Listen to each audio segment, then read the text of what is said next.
Exams time में mostly बच्चे इसी बात को लेके परेशान होते हैं कि रिवीजन कैसे किया जाए, क्योंकि सिलेबस बहुत सारा होता है और एंड मोमेंट पे जब कल ही एग्ज़ाम है तो रिवीजन कैसे किया जाए, ये बहुत ज़्यादा इम्पॉर्टेंट हो जाता है।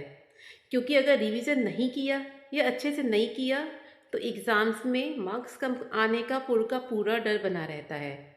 तो चलिए आज हम कुछ ऐसी टेक्निक्स के बारे में बात करते हैं जिससे आपका रिवीजन बहुत इजीली हो जाएगा। सबसे पहले तो ये वाली बात जान लीजिए कि रिवीजन का एक्चुअल मतलब नोट्स को दोबारा से पढ़ना नहीं होता। अगर आप पूरे के पूरे नोट्स को दोबारा पढ़ रहे हैं या चैप्टर को दोबारा पढ़ने हैं तो इतना ध्यान रखिए कि रिवीजन तो नहीं होगा, लेकिन हाँ, इससे नींद बहुत अच्छी आएगी। अगर आपने साइंटिफिक मेथड जान लिया ना रिवीजन करने का, तो आपको बार बार याद करने की ज़रूरत नहीं है। एक बार आप रिवीजन करोगे और सारे का सारा चैप्टर आपके दिमाग में लॉन्ग टर्म के अंदर फिट हो जाएगा। हम अगर किसी भी चीज़ को देखते हैं तो वो एक बार में हमारी लॉन्ग टर्म मेमोरी के अंदर नहीं जाता। सारी इंफॉर्मेशन हमारी शॉर्ट टर्म मेमोरी के अंदर जाती है, और अगर हम उस चीज़ को रिवाइज कर लेते हैं तो वो हमारी लॉन्ग टर्म मेमोरी के अंदर चली जाती है। अगर आपको लगता है कि आप नोट्स को एक बार पढ़ोगे और आपको हमेशा के लिए वो याद हो जाएगा, तो ये आप बहुत बड़ी गलतफहमी में हैं। चाहे कोई कितना भी टॉपर हो, किसी को याद नहीं होता, रिवीजन करना पड़ता है।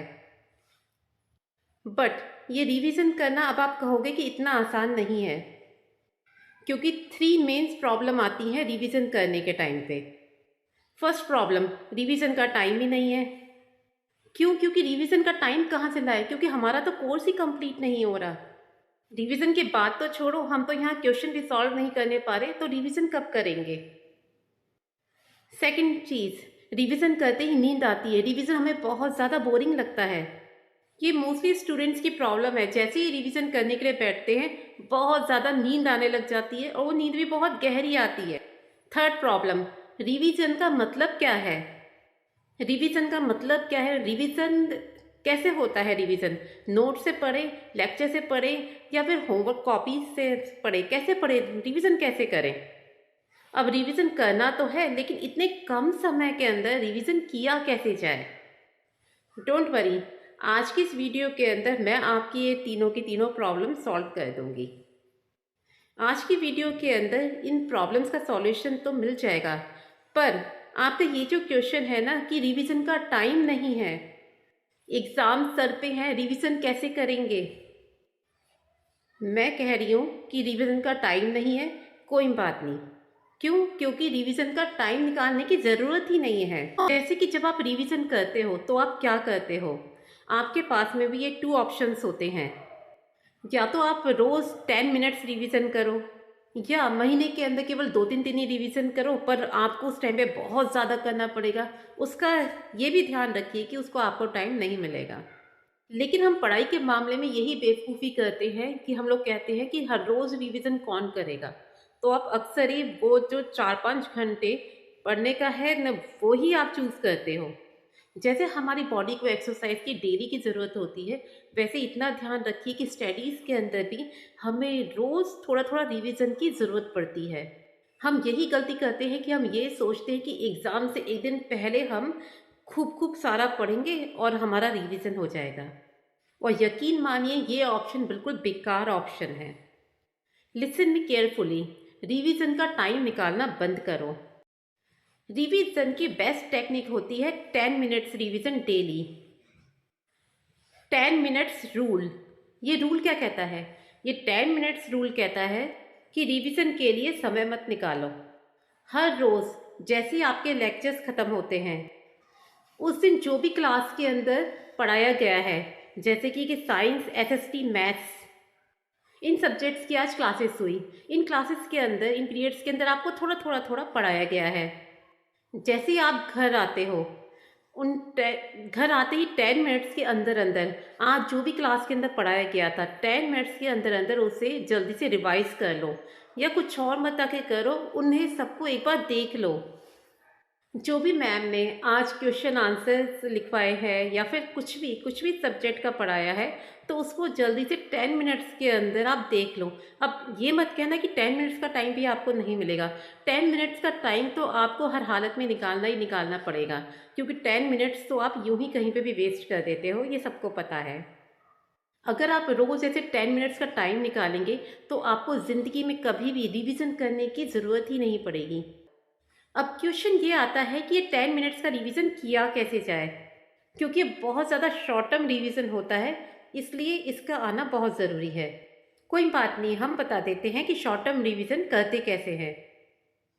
शॉर्ट टर्म रिवीजन करने का सबसे पहला जो बात है वो ये है कि अंडरलाइन इम्पॉर्टेंट टर्म्स। देखो, टू टाइप से सब्जेक्ट्स होते हैं। पहला सब्जेक्ट तो होता है न्यूमेरिकल टाइप का, जैसे कि फिजिक्स, मैथ्स, और कुछ सब्जेक्ट्स होते हैं थ्योरी सब्जेक्ट्स, जैसे कि एसएसटी टाइप के। जैसे कि थ्योरी सब्जेक्ट, जब आप थ्योरी सब्जेक्ट आके देखते हो घर पे, तो आप देखना कि जो भी इम्पोर्टेंट पॉइंट्स होंगे उन्हें सबको थ्योरी सब्जेक्ट के अंदर अंडरलाइन करते हुए चलना है। सेकंड चीज़ रिवीजन करना है एक्टिव रिकॉल मेथड से। एक्टिव रिकॉल मेथड क्या होता है? एक्टिव रिकॉल मेथड होता है कि जैसे आपने जल्दी जल्दी आपने पेजेस पलट के देखे कि आज क्या क्या करवाया था, उसके बाद में आपने अपनी आइज़ क्लोज करी, और आइज़ क्लोज करने के बाद में आपने ये सोचा कि आज मैं क्या क्या करूँगा, इसके बाद में मैं कौन सा सब्जेक्ट करूँगा, एक्सेट्रा। जब आप ये करोगे तो ये मान लीजिए कि सबकॉन्शियस माइंड के अंदर, आपकी लॉन्ग टर्म मेमोरी के अंदर ये सारे के सारे पॉइंट्स आ जाएंगे। ये बेस्ट तरीका है, बहुत ज़्यादा बेस्ट मेथड। अब हम आते हैं अपनी दूसरी स्ट्रेटेजी के ऊपर, जो कि है लॉन्ग टर्म रिवीजन स्ट्रेटेजी। अब ये लॉन्ग टर्म रिवीजन कब करना है हमें? ये एग्ज़ाम्स टाइम में करना है, जब भी आपके एग्ज़ाम्स आते हैं। जैसे कि अब आपके एग्ज़ाम आ गए हैं, 2-3 दिन के अंदर ही आपका पेपर है। अब आप क्या करोगे? उस सब्जेक्ट का रिवीजन करोगे।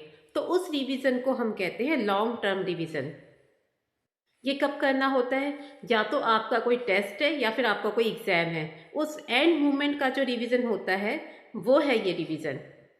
बस उससे पहले ही, एग्ज़ाम से पहले ही बस हम ये लॉन्ग टर्म रिवीजन करेंगे, और डेली हम क्या करेंगे? Short term revision. अब सुनिए, लॉन्ग टर्म रिवीजन को हमने 2 स्ट्रेटेजीज के अंदर डिवाइड कर दिया है। पहली स्ट्रेटेजी है थ्योरी सब्जेक्ट्स के लिए, जितने भी आपके थ्योरी वाले सब्जेक्ट्स हैं, जैसे कि एसएसटी, जो सारे के सारे थ्योरी सब्जेक्ट्स जो होते हैं, उनके लिए आपको क्या करना है? Read underline topics, underline important points जो आपने पहले लगाए थे। तो एग्ज़ाम से पहले आपको सब कुछ नहीं पढ़ना है।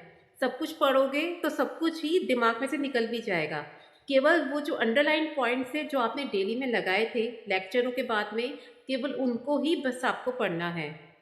उन इम्पॉर्टेंट पॉइंट्स को, उन अंडरलाइन पॉइंट्स को बस हमें रिवाइज कर लेना है, मतलब कि बस एक बार पढ़ लेना है।